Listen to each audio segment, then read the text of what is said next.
Record तोड़ होगा, जो बहुत भयानक होगा, इसलिए आपको यहां पर बुलाया गया। 2023 में इतनी गड़बड़ी होगी फ्यूचर में, जस्ट उनको मैसेज आएगा रातों रात अपना घर खाली कर दो, प्रॉब्लम हो रही है। वो अब से कुछ ही घंटे बाद पृथ्वी से टकरा सकता है। इस बात की पूरी संभावना जताई गई कि रात को ये सौर तूफान धरती से टकराएगा। हालांकि कहा जा रहा है कि सूरज की सतह पर विस्फोट होने से धरती पर गर्मी का प्रकोप तो नहीं देखा जाएगा, लेकिन जो ताकतवर जियोमैग्नेटिक वेव्स विस्फोट होने के बाद निकलेंगी, उनका असर जरूर पृथ्वी पर पड़ सकता है।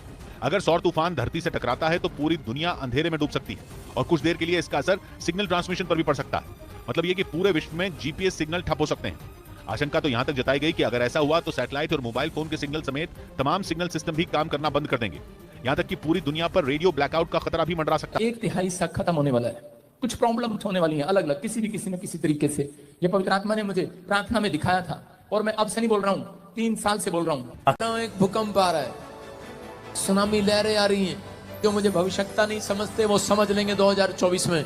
आमीन। 2024 पूरी दुनिया को हिलाने वाला है। 2023 ने इतना नहीं हिलाया जितना तो हजार। पवित्र आत्मा आपसे बातें कर रहा है, आपको आशीष दे रहा है यीशु मसीह के नाम में। आपके बच्चे कामयाब होंगे। जो चर्च में बैठे हैं जलंधर, अपने हाथों को उठाओ। क्या आप इस भविष्यवाणी पर विश्वास करते हैं? जो विश्वास करते हैं वो सबसे जोर से चिल्लाएगा हालेलुया बोलकर।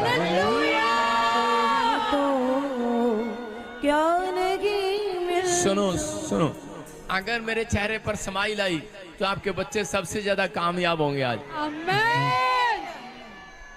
हालेलुया। जिस ऊंचा होगा, जिसका ऊंचा।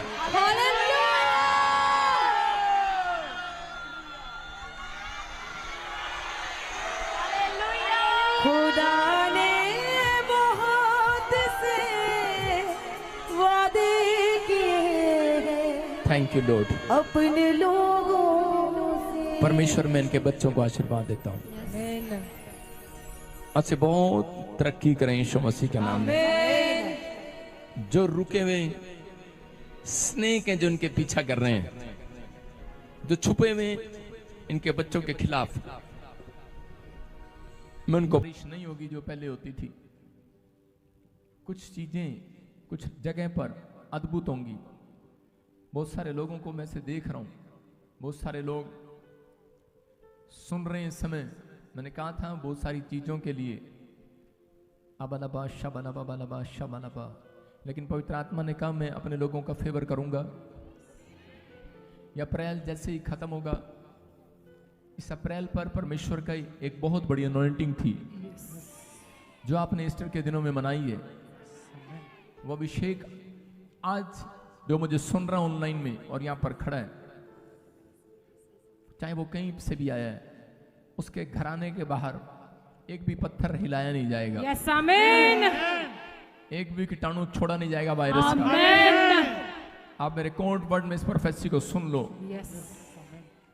कई जगह पर भूकंप, कई जगह पर वायरस से लोग प्रॉब्लम में जा रहे हैं, लेकिन इस बार ऐसा लॉकडाउन नहीं लगेगा आपको। लेकिन कह रहा हूं कि जगह जगह जो लोग बुखार से पीड़ित हैं, गले से परेशान हैं, bless you all of you. सबको जय मसीह की। मेरे भाइयों, मेरी बहनों और मेरे फ्रेंड्स, मैं आज आप सबके लिए एक ऐसा वचन लेके आऊं जिसकी वजह से आप लोग अनंत जीवन और उद्धार तो पा ही सकते हैं, साथ साथ आप एक जीवन में लीडर भी बन सकते हैं, और आप उसके साथ साथ अपने जीवन में सारी सफलता भी पा सकते हैं। और वही वचन आपके जीवन में आपको बहुत ऊपर भी लेके जाएगा। अगर इस वचन को आपको सुनना है तो परमेश्वर की इस बात को और इस वचन को गंभीरता से ले और इस वचन पे काम भी करें। फिर देखिए आपके जीवन को कोई भी नहीं रोक सकता सफल होने से।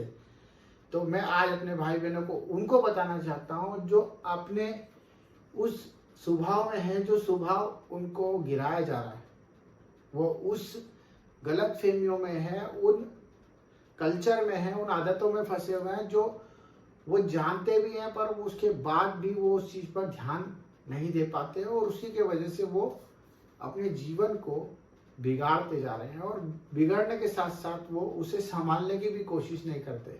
हाँ, वो प्रार्थना तो करते हैं, वो वचन भी पढ़ते हैं, परंतु उसके बाद भी वो क्यों नीचे हो जा रहे हैं, वो क्यों नहीं बढ़ पा रहे, उनका जीवन सफल क्यों नहीं हो रहा और वो क्यों नहीं धार्मिकता को समझ पा रहे। इन विषयों के लिए मैं आपको एक चीज बताना चाहता हूँ मेरे भाई बहनों, कि जो मसीह में आया है, जो चुना हुआ है, अगर उसका उद्धार नहीं हुआ तो वो किस तरह का मसीह कहलाएगा, वो कैसा मसीह कहलाएगा। कि अगर वो दुखों में है, वो सिर्फ अपने बारे में सोचता रहता है, वो रोता रहता है, वो सोचता है कि मैं और मेरा कब तक, वो मेरी जिंदगी, मेरा ये और मेरा घर और मेरा बाहर, वो परमेश्वर को जानता तो है परंतु परमेश्वर के वचन पे नहीं चल पा रहा।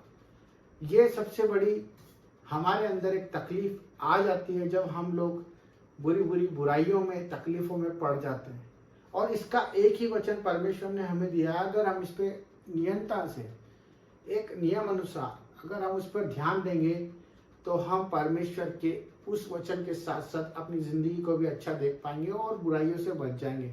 क्योंकि संघर्ष आपका बढ़ रहा है, क्योंकि परमेश्वर का वचन कहता है कि उन्होंने हमारा बोझ ले लिया है और उन्होंने अपना बोझ दे दिया जो कि हल्का है, क्योंकि वो निष्पाप थे और हमने पाप किए परंतु परमेश्वर ने हमारे पापों की सजा क्रूस पर दी, जान दे दी।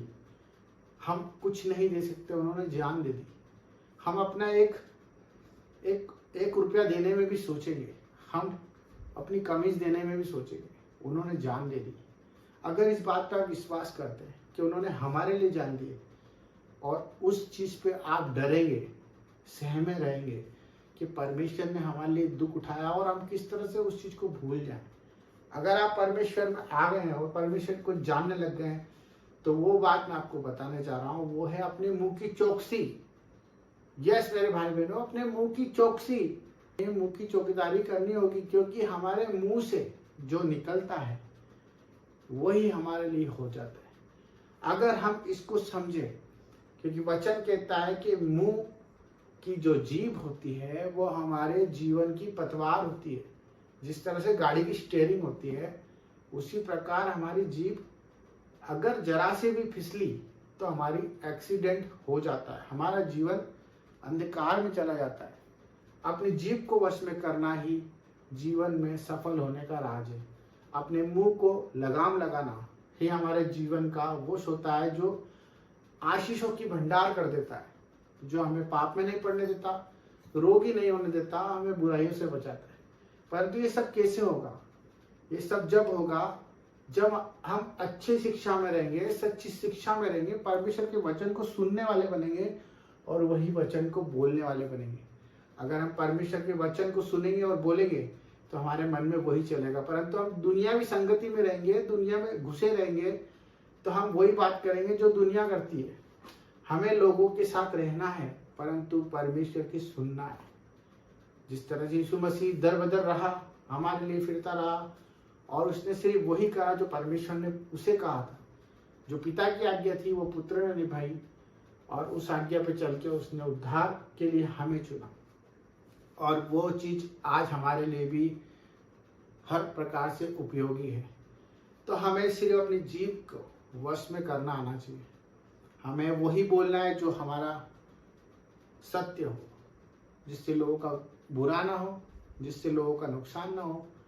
अपने पड़ोसी के लिए भी प्रेम करें, अपने सताने वालों के लिए भी दुआ करें और अपने दुख देने वालों के लिए भी प्रार्थना करें, क्योंकि यही परमेश्वर का जीवन है और यही हमारा जीवन है। अपनी जीभ को कंट्रोल कर लें। जय मसीह की आमीन।